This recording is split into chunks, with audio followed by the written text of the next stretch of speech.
Bonjour et bienvenue dans le journal de la formation, un journal enregistré sur le salon Learning Technology à la découverte de tous les acteurs et experts en matière de formation digitale numérique. On est là pour rencontrer tous ceux qui savent ce qui se passe aujourd'hui dans ce secteur EdTech éducatif. Avec nous Philippe Gilles, bonjour. Bonjour. Vous êtes cofondateur et directeur associé d'ILDI. Alors c'est une société de conseil, très exactement International Learning and Development Institute. Bravo pour l'accent. Vous œuvrez dans le conseil en matière de e-learning et tout ce qui est digital depuis combien de temps? Alors ça fait une dizaine d'années que nous avons créé ILDI, et notre cœur de métier c'est effectivement d'accompagner les organisations de formation, qu'elles soient internes aux sociétés ou des organismes de formation dont le cœur de métier est de vivre de la formation. Nous les accompagnons sur leur stratégie d'innovation et sur leur politique de digitalisation. Alors, comme vous connaissez bien le secteur, pour nos téléspectateurs, un petit peu d'histoire, c'est-à-dire quand est-ce qu'est apparu le digital learning? Alors dans son ancienne appellation, c'était plutôt le e-learning, et on va dire que ça c'est plutôt le siècle dernier, 1998, pour citer à peu près l'émergence du vocable e-learning. Première start-up internet de formation dans les années 2000 en France, premier salon, apparition de l'ancêtre, j'allais dire, du salon Learning Technology France dans ces années-là. Et puis le boom du digital learning, on va dire, c'est depuis 10 ans maintenant, avec l'apparition du Web 2.0 finalement. Donc la première vague dans les années 2000, avec la première vague Internet, où on était plutôt dans une logique très distributive de la formation. Et avec le Web 2.0, on est arrivé à quelque chose de plus participatif, collaboratif. Distributif, vous appelez ça, c'était les MOOC, les fameux MOOC? Oui, c'est un peu. Alors les MOOC introduisaient déjà une notion un petit peu plus de partage et de collaboration. Donc on était déjà dans la deuxième étape. La première étape du e-learning, c'était vraiment des contenus secs à consommer de façon autonome sur des plateformes qui avaient des fonctionnalités relativement limitées. Et donc le Web 2.0 et le digital learning, c'est plutôt tout ce qui est effectivement mise en réseau, mise en relation, social learning et la possibilité de donner la main aussi aux apprenants et aux tuteurs. Et il y a eu la révolution en matière de formation, la révolution Covid, on va l'appeler. C'est-à-dire que tout d'un coup, tout le monde s'y est mis et les technologies se sont développées, les startups sont nées dans tous les sens. Alors, on va dire que la révolution, ou c'est plutôt une évolution ou une accélération de ce qui était en marche, on va dire ça comme ça. Donc, on peut penser que c'est simplement quelque chose qui a dynamisé le marché, puisqu'on n'avait pas d'autre choix. Finalement, c'était arriver à prolonger la formation malgré tout. Et donc, effectivement, ça a donné un boom fabuleux, puisque ça a permis à des gens qui étaient plutôt réticents de voir que ça fonctionnait et que ça rendait un vrai service. Donc, c'est ça qui a accéléré le tout.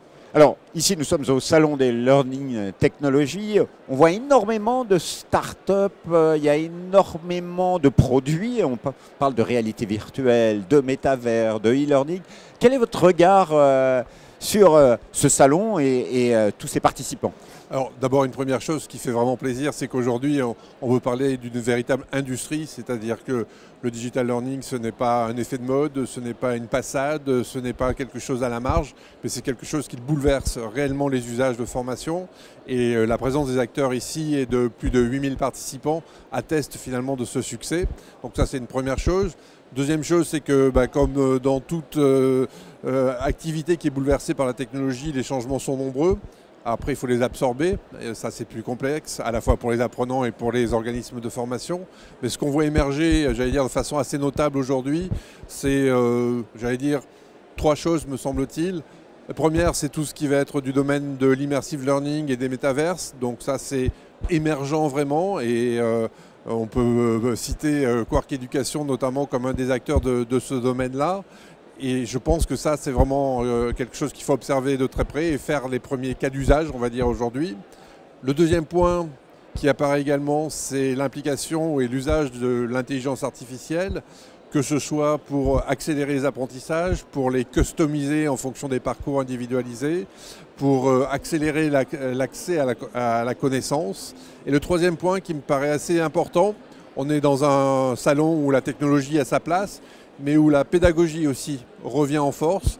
et on a un certain nombre d'acteurs qui facilitent le travail des concepteurs en offrant des outils qui vont permettre soit de faire de la métaconception, se plaçant au-dessus des outils de conception pédagogique pour coordonner cela, soit qui vont introduire dans les outils auteurs, ceux qui permettent de créer des scénarios pédagogiques, et bien de la pédagogie qui vont aider les concepteurs finalement à faire mieux et plus professionnel. Il y a un vrai enjeu là-dessus dans la formation dite numérique, digitale, c'est vraiment faire attention à la pédagogie et bien travailler la pédagogie pour tous les acteurs qui... C'est clair.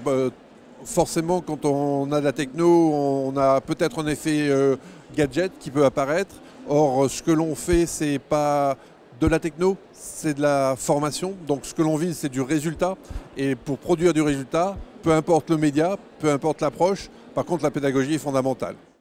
Et justement, vous êtes là pour veiller à l'information. Vous avez sorti une lettre et un site internet de veille secteur qui s'appelle digitallearningacademy.com. Je redonne le site digital-learning-academy avec un y.com. En 2 mots, qu'est-ce que vous mettez dedans ?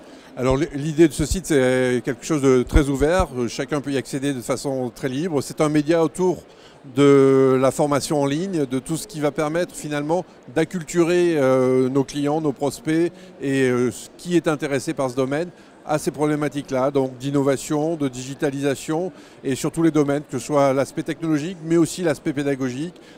On donne la parole à tous les acteurs qui souhaitent transmettre finalement leur savoir-faire en matière de pédagogie et de technologie. On a une lettre hebdomadaire tous les vendredis 16h qui paraît, la newsletter de la Digital Learning Academy, qui est diffusée à 25 000 followers aujourd'hui, voilà, et qui là aussi est gratuite et disponible. Une dernière question pour vous, 2023, quel est l'enjeu à suivre, le défi à suivre en particulier?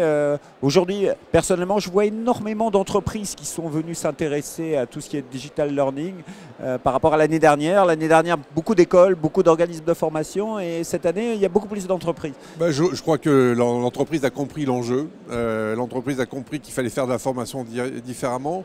Les règles, j'allais dire, de fonctionnement et de financement de la formation ont évolué. Donc finalement, le digital permet de dispenser de la formation souvent de façon beaucoup plus flexible, en juste à temps, en juste assez. Donc là où le temps est compté et les budgets sont comptés, c'est une solution incontournable. Et je pense que les entreprises qui sont là aujourd'hui ont bien compris cet enjeu-là et commencent à s'y intéresser fortement.